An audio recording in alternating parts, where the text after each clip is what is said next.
The United States cannot kill its way out of the war against Islamist terror.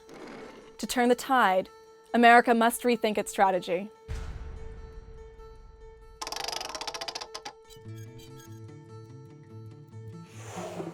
Since the attacks on New York and Washington on September 11, 2001, the United States has defined its enemies as specific terror groups. Our war on terror begins with Al-Qaeda, but it does not end there.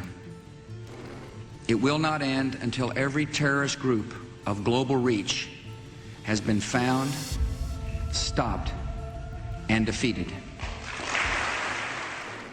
The Obama administration defined ISIS as enemy number one, and its control of Mosul and Raqqa as the pressing problem. We're going after ISIL from their stronghold right in downtown Raqqa to Libya, where we took out Abu Nabil, the ISIL leader there. The point is, ISIL leaders cannot hide, and our next message to them is simple: you are next. Trump doubled down by killing even more ISIS members and driving them out of their captured lands. We are effectively ridding the world of ISIS. I see that as a primary role, and that's what we're going to do, whether it's in Iraq or in Libya or anywhere else. But while America's current anti-ISIS campaign may severely degrade them, it will not defeat or destroy them. Instead, it may help Al-Qaeda assume the lead in Syria and facilitate the rise of the next ISIS incarnation in Iraq. In short, the cardinal error of American foreign policy since 9/11 has been the pursuit of specific, named terror groups as the enemy. The U.S. needs to rethink that strategy. By focusing U.S. military, legal, and policy tools on the destruction of particular groups like ISIS and Al-Qaeda, policymakers miss the real enemy, the Salafi-jihadi movement. To understand the way forward, we need to understand this movement. Let's be clear. The root cause of Islamist terror is not specific terror groups like ISIS and Al-Qaeda.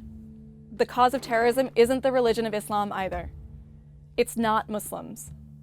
The roots of Islamist terror sprout from Salafi-jihadism, a fringe sect with extremist beliefs about the practice of Islam. The practice and observance of Sunni Islam, like all major contemporary religions, varies greatly. On one end of the spectrum are Sunni who are fundamentally secular. There are also devout mainstream Sunni.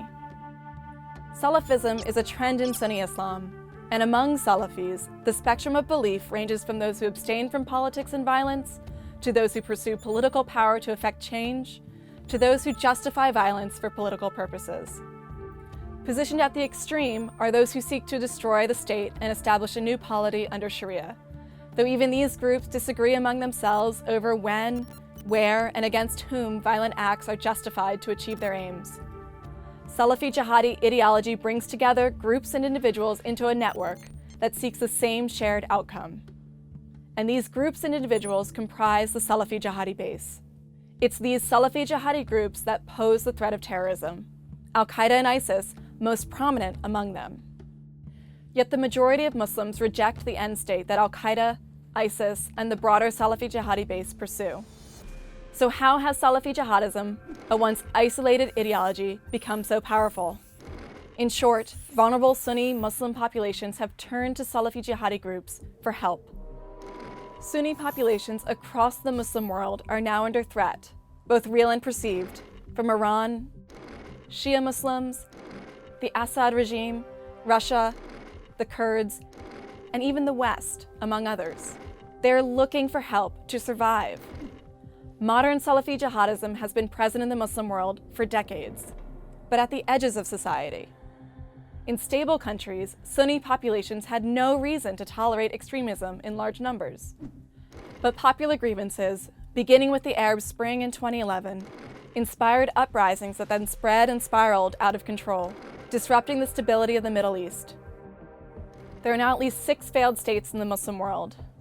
Weak states, from Nigeria to Egypt to Afghanistan, are also unable to deliver basic goods to their populations.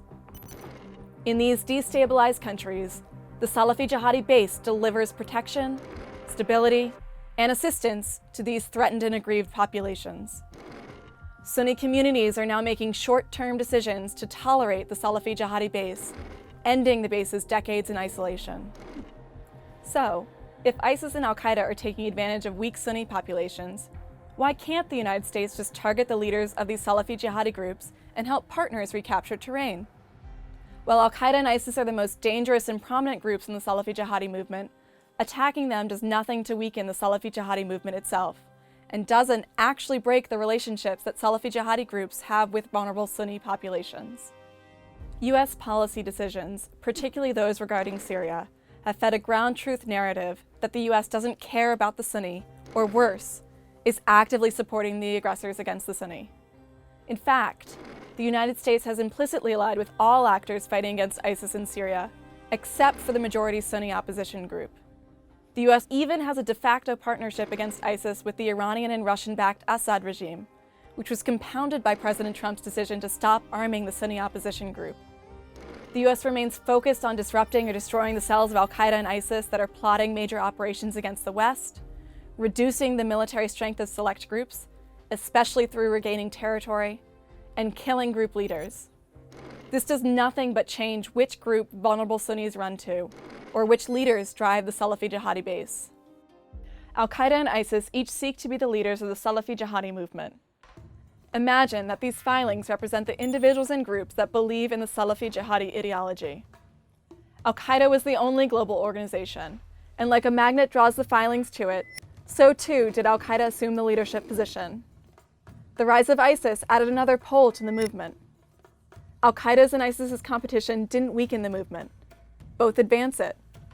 Defeating ISIS will position al-Qaeda to capture the remnants of that organization. Defeating al-Qaeda, too, weakens the movement, but another organization will rise in its place. While it is possible, and may even be necessary, to target individuals or networks, guns and bombs cannot destroy a movement. The elements of American power now operate against a mere fraction of the movement. They may destroy that fraction, but will not destroy or even defeat the movement itself. This is why the United States must look beyond the groups and focus on the Salafi-jihadi base itself. So, can we win? Knowing what we know now, what should we do to move forward?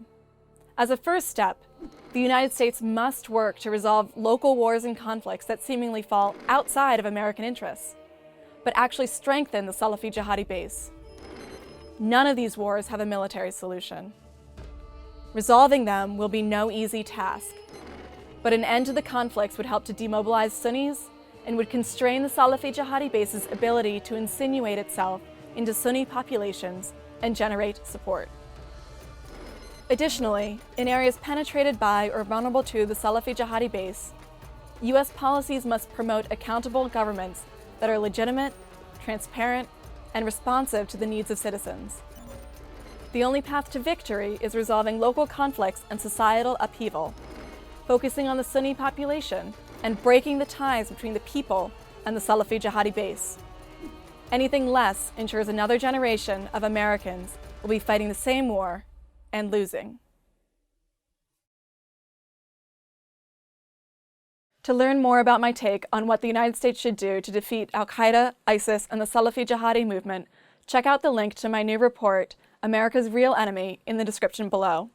Also, let us know what other topics you'd like AEI scholars to cover on reTHINK, and be sure to subscribe for more videos and research from AEI.